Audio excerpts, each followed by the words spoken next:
flames nor the depths could claim me. How's it going, everyone? I'm Solarbacca, bringing you guys today another video. This video is going to be a little bit different. It's going to be on how I got to 1003 LP in Challenger, I believe, as of last week.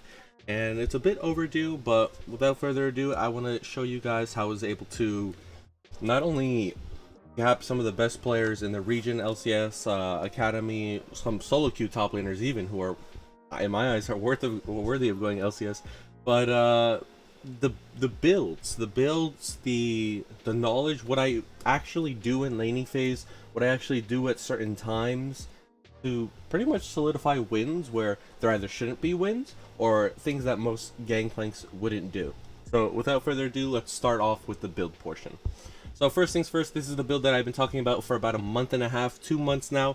I've been using it for so long and it's so OP, and I don't understand why people still aren't building it all the time. I do see some people building it and some other people, especially in like LCS, it's really weird to see people not go towards this build because of how cost effective and efficient the build is. But into 70% of my lanes, I am going Triforce, Lucidity Boots, and depending on what's needed, I either go Gangplank or Serpents. If the enemy team has a lot of shielding and they have some healing, then I'll go Executioners into Serpents, completing my Gangplank, then I go into my Zhonya's. All these items are extremely cost efficient, and you can easily reach 3 items at about 22 minutes, 23 minutes every single game. They're super strong, they give you a great power spike on your barrels. You don't need crit. The damage is extremely consistent. Your dueling power is insane, and your split push power and team fighting power is even crazier. And next we have lanes where you have a free matchup. So into lanes where it's like a Poppy or Scion, and I'm like, you know what? I could trade really hard right now, but I'm actually gonna wait a little bit longer to trade. I usually end up going tier. Now, there are 2 scenarios where you can go tier. If you choose to say, okay, I don't want to trade with you at all, I just want to chill back a little bit, because with tier, you're usually going to have a weaker start if you're into a poke matchup. Like, let's say a Scion. A Scion is one of those categories, right, where they're a tank, but they also have return damage to you. And if you're not healthy enough, or if you're not well equipped, if you're not ready, then you will end up dying if you go tier start, 100%. However, if you go Corrupting Pot, you can go back on a cheater recall, which I will talk about later on, into a tier, and you'll have a significantly healthier laning phase. Now the trade-off is that you don't get a D-Blade or Cole like how you would get most of the time. However, you have a pretty solid scaling around your 4th item, which is an insane power spike, which I will get into in just a second. So you just go about your standard build, you just go tier, 400 gold, not that expensive. Try Chem, Serpents. Now, the reason why I put Muramana as the 4th item is because typically in games you're going to see mostly shielding and healing. But in those rare games where there aren't any of either, it's very, very, very, very good spike to just go Triforce, Chem, Muramana, or Triforce, Serpents, Muramana. And if the enemy team has no healing or shielding for whatever reason, then the next build that you will be aiming towards is Triforce Hydra. So this is a build that I think is good for multiple reasons. The first reason is if you're snowballing hard, then their healing is actually irrelevant. The enemy team's healing is actually irrelevant, because if you're out DPSing their healing, then their healing doesn't actually mean anything, right? So if you hit a barrel on them, right, for 400, and you reduce maybe like 150 healing, that's good and all, right? But if you hit them with Hydra and you do like 700 damage overall, their healing is considerably outclassed by about 100, right? 150 in this scenario. Now, those numbers are a little bit like weird towards the scenario that I present, and that it's like extremely favored towards the Hydra, but that's exactly what I'm trying to say, is that if you can just hard damage their healing, you don't actually need to buy anti-healing. I think this build can also be good, that Hydra being second always, by the way, because it's such an expensive item, but it's also such a good power spike to have. That Omnivamp, that AoE on your ultimate, it's so insane for team fighting, split pushing, do everything. It's such a good item. But the reason why you don't always build is because of how expensive it is. If you build any other component to say Executioners or a Serpent's Fang, this item, it just seems like a burden at that point. because it's 700 gold more expensive. That's a lot of time. I believe Leandri's is getting changed from 33 to 3100 gold, which is about 1.5 2 minutes, right, earlier on your item. Now apply that to Hydra minus maybe GP's passive, how he farms, right? So that's about like maybe 5.5 minutes, 6 minutes to get that item. Maybe 5 minutes flat compared to Gangplank or Zonias or Serpents. So when you think about that, that's the difference between having an item for Dragon versus just having the components, which is a very, very huge difference. So that being said, that's why I say this build is pretty much only good for snowballing or if the enemy team has no healing or shielding. Next up is the final build that I have, and this is what I do for mid lane GP. Let me just write it in quickly. This is what I always do for mid GP, but if you don't want to go this for always mid GP, then you can just say mid GP slash non-interactive grasp matchups. Non-interactive matchups where you can't use grasp. And what do I mean by that? Maybe Ziggs, Rise if you don't want to trade on him. What else is there? Pretty much any single control mage like Orianna, you can trade. Yes, you can trade, and you can play for who is healthier than the other person or who can get this person to recall at X moment. But more often than not, if the other player is decent or good, you typically won't be winning out on these trades versus these champions. And Victor, you're probably going to trade even, so you can go even CS, even footing in the lane. Or you can maybe fall behind one plate, but actually be ahead in gold because you have a tier and you have guaranteed scaling later on. And for this setup, I also tend to go Unsealed Spellbook as well, which you guys have seen in my videos multiple times. I do this build in Challenger. Let me find an example of it because I believe I won it recently. So let me save this item set. But yeah, I go Prowlers and I secure. Oh, look at this APGP in here. Right here. This is a game I went in Challenger. I was against the Ziggs. I went the scaling build. And for my rune setup, I went Unsealed Spellbook, Magical Footwear, Minion Dematerializer, Cosmic Insight, Absolute Focus, Gathering Storm. That's pretty much all the runes I go every single game for mid lane GP. I just think it's the best scaling, gives you the most guaranteed late game, mid game. It's so disgustingly powerful with your power spikes. It's just so crazy. It makes me feel like you're playing like Season 5 GP on crack. And it's so hard to die as well. And as you can see my builds here, back and forth, Triforce Hydra when I'm slowballing, Triforce Serpents, Chem, Zonias. Again, I'm not lying, this is the build that I go every game. Another Muramana game, another, yeah, but literally, we keep on scaling, I'm not lying. Alright, anyways. For the final rune page, I know this is a little bit messy, but for the final rune page, I do go Grasp. And when I go Grasp, this is typically the runes that I go. Bone Plating, Overgrowth, if I'm into a matchup where I can spam Q. If I'm not in a matchup where I can spam Q, I go Second Wind with Revitalize. Yeah, I go Second Wind with Revitalize. Say, maybe Renekton, you don't want Bone Plating because he could just proc it with Q and then he heavy trades on you, so I would go Second Wind. Overgrowth you can take, but I would probably take Revitalize and just keep healing through the trades, because with Renekton matchup, you just have to keep trading early and get to the point where he is just so much weaker than you. Next, we have Time Warp Tonic and Futures Market. Now, Futures Market over Biscuits, because as you learn to play GP, as you learn to recognize certain power spikes and certain points in the lane where you can or can't fight, you have more control. And because you have more control, you can afford to go Futures Market. Now, even if you are bad at GP, I would say still go Futures Market because of the amount of value it gives you between having a Trinity Force at the Dragon versus having, you know, Sheen, Hearthbone, and Kindle Gem. It's such an insane difference maker, especially when it comes to building more expensive items like Hydra.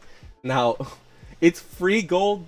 It's not free gold, but it's basically free gold. That's why I recommend you take it every game. And if you go for a cheater recall, then you have a guaranteed Sheen on that third wave if you only get 18 of the 19 minions. Alright, that's it for builds.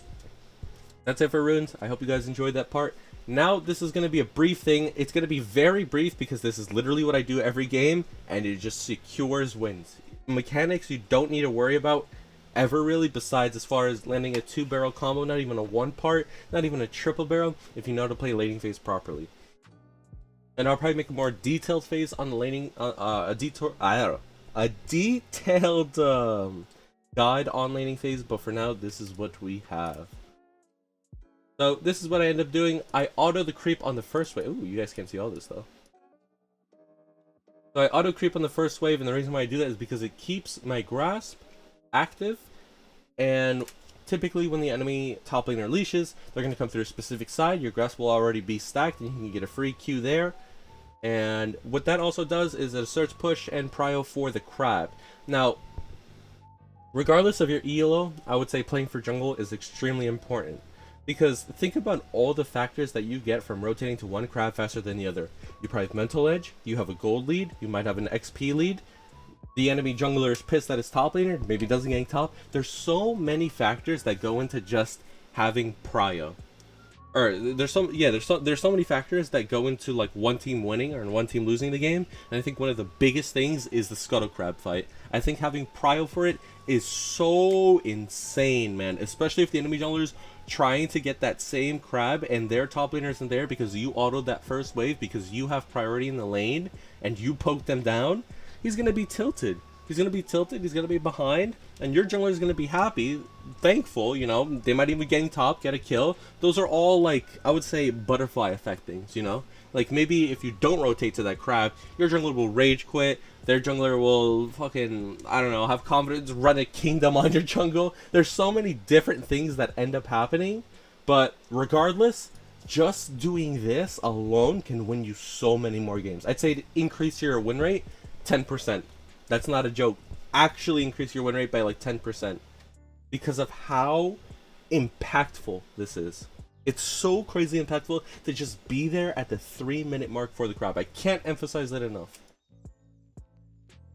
Additionally, sorry, I suck at this. Additionally, when you assert that 3-wave push, if your jungler is pathing towards you, I would say probably don't cheat or recall. Because 9 times out of 10, if your jungler is pathing towards you, he wants that crab. So if he wants that crab, be prepared to TP back instantly to help your jungler rotate for that crab if he's pathing towards you, right? So if you're top side, right? If you're top side, he starts opposite side of the map and he's running up towards you, and you go for a cheater, you're kind of an asshole because you're leaving him to defend to go for the crab 1 versus 2.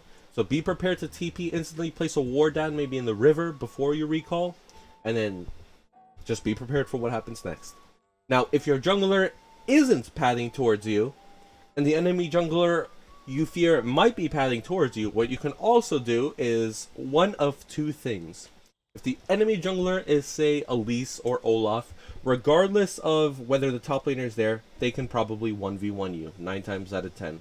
More so for the Olaf scenario than the Elise scenario. But obviously the top laner will be there, and even if he's low health, it still makes for a pretty difficult 1v2 versus those said champions. So what I would recommend you do is, if you're weak side and you're playing against one of those junglers, is that you push 2 waves and then back up. You don't recall, you just push 2 waves. Now what this ends up doing, what this ends up doing is that the 3rd wave and the 4th wave will always be guaranteed to push back to you. It will set up a slow push back towards you. But what that messes with is the jungle timers, because at 3 minutes, about 258, 255 to like 305, most junglers are looking for ganks, right? They're looking for ganks, they're looking for crab, whatever may happen. With the jungler that I listed, Elise, she's definitely going to be looking top lane for that 3-minute gank. So by pushing that 2nd wave, you push it in at about 240, I believe that's accurate, at about, yeah, you push it in about 240 completely, so you completely avoid jungle attention. The wave slow pushes back to you. You might miss 1 or 2 minions, but you don't die, and that's the most important part. That is the most important part, is that you don't die. You're playing weak side properly. But how can you push that 2nd wave in? It's by autoing the creep on that 1st wave and getting that grasp. You need to assert dominance. Having prio in the lane allows you to do so many different things as Gangplank. There's so many opportunities to not die and get snowballed.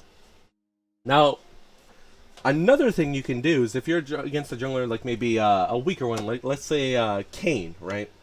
Kayn sets up for a pretty easy 1v2, but 9 times out of 10 they probably won't gank you, right? And even if they do, they will struggle severely and you will 1000% live, even if the enemy top laner is something impressive like maybe an Aurelia, because having that third wave is just so, it makes it so difficult to fight, and most junglers will not want to fight you on a giant stacked wave. So what you can do versus pretty much any other jungler besides the one that I mentioned, like Olaf, Elise, and I believe there's a few more. I think Lee Sin. Yeah, I think Lee Sin could also go for a 3-camp top. Besides any of those junglers that you know will be top at the 3-minute mark every single game, you can go for a cheater recall. And what that means is you slow push the first one, you slow push the second wave, you hard push that third wave. You hard shove that third wave in as quickly as you can. You ignore the opponent. You don't Q them unless they're trying to they're trying to fuck with your wave, the backline or whatever, or they're trying to hold. That's the only time you really interact with them. Otherwise, you are just sitting there like a good little fucking kitten autoing the wave, and you recall. So now you're safe from a potential gank. Your jungler's playing to your bot side, so you're being good as a top laner and not dying.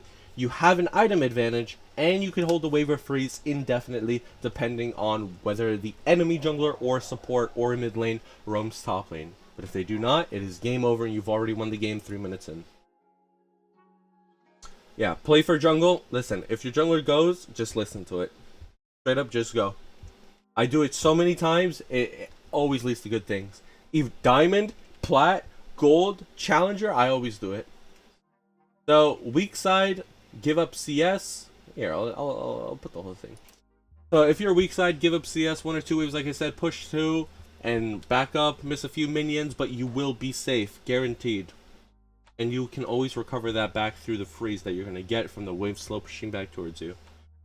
Build more tankiness. Maybe instead of going that Zhonya's 4th, you can go that Zhonya's 3rd item and get what you really need, whether it be anti-heal or shielding, or go Executioner Serpents into the Zhonyas because you know you're going to be Dover, die a lot. Maybe if you're really behind and their enemy top laner is like Aurelia and their jungler is Xin Zhao or something, maybe you build a Thornmail 2nd item because you know that you're the only way they can get anything out of the game because the rest of their team is so far ahead, or so far behind.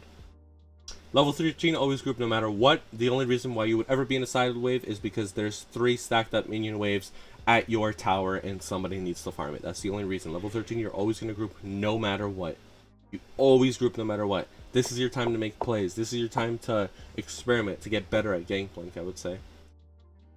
Always use pings in chat to communicate cooldowns and what the next play is. So enemy top flash, you need to let your jungler know that, because then they need to know how to position their spells. Like, if your jungler is Elise or Elise, can I throw my Q without them flashing? I need to know that. Otherwise, if they flash, you know, that could have been a potential kill. That could have been a potential kill if you had communicated that with your jungler. Other people's cooldowns, if you're watching a fight, make sure you ping it. Make sure you type it. You say blank or no flash, and if you really want, you can time it. But you don't need to time it always. You just pinging it is good enough, and saying it in chat, X person flash, that should be great enough. Also, one mentality I have is limit testing really hard. I've lost so many games through limit testing, I won't lie, through taking fights that maybe I shouldn't have, and not taking fights that I should have, and solo lost games like that. Now it happens way more rarely, but when I was first starting to get good at the game, I needed to do that. And the reason for that is people don't learn enough. People learn a certain extent just by studying the game, right? Looking at their gameplay and looking at how the enemy plays, right? But they don't truly understand what the opponent is doing wrong or what you're doing wrong in the moment. So what I suggest people do is 2 things. 1, they go into their VOD and see, wait, this guy's trolling. So something like, this guy's trolling. I could have killed him right here, but I didn't because I was just like sitting back or something. And that's also a hard thing to recognize because you don't know unless you recognize that you're playing bad.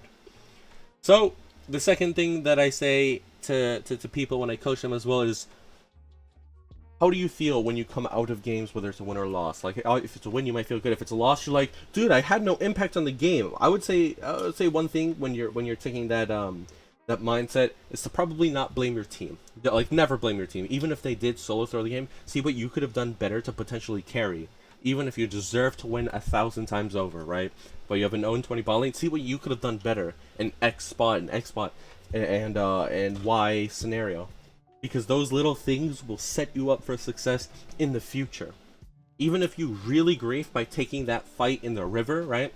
Because you didn't assert prio, and now you lost a 2v2, and now the game's probably lost. That's okay, because in the future, it'll be experience that teaches you to not do the same fuck-ups that you did before, right?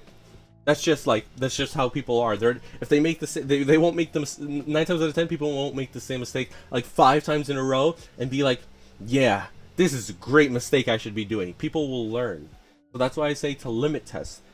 Even if it goes bad, 1 loss, 2 losses now will mean literally 20 wins in the future, because it'll be hard to repeat those same mistakes. Will they come back maybe by accident? Yes, but you will catch it next time. You'll be ready. So that's why I say, even if a play goes wrong, the more you practice, the more efficient you'll be in the future. That's basically a TLDR of what I'm saying. And yeah, I think with all of these tips, this is easily enough to get Masters Diamond. Even if you take this at like just the surface, Diamond easily. This video will make you Diamond. And the only reason I say that is because all of this is something that Diamond players aren't doing. Like everything that I mentioned, this is something that the Diamond players don't do. And if you're able to do these things, and if you're able to recognize build opportunities, recognize when to build what, when to build, you know, Hydra, Prowlers, all those types of things, all those little tiny things add up to multiple victories, and ultimately LP and ranks, which is what everyone's trying to get at the end of the day. But yeah, that's it for me, boys. I'm sorry if this video was a little sloppy, but I honestly I feel really content with the content that I had to share, because I feel like there's not a lot of outlets for this source, especially when it comes to Gangplank. I feel like a lot of it comes down to gameplay analyzation that not many people are aware of doing, because they don't even recognize it in their own gameplay. So this is some of the stuff that I break up from my own gameplay, for watching other people's gameplays, some of the best GPs also in the world in Korea, like Onion God, things that I notice, and things that all of them, all that I do, that he does, to consistently get wins, even at the highest of elos. So, as always, boys, if you did enjoy the video, be sure to leave a like, comment down below what you want to see next, subscribe, and I'll see you guys in the next video. Peace out.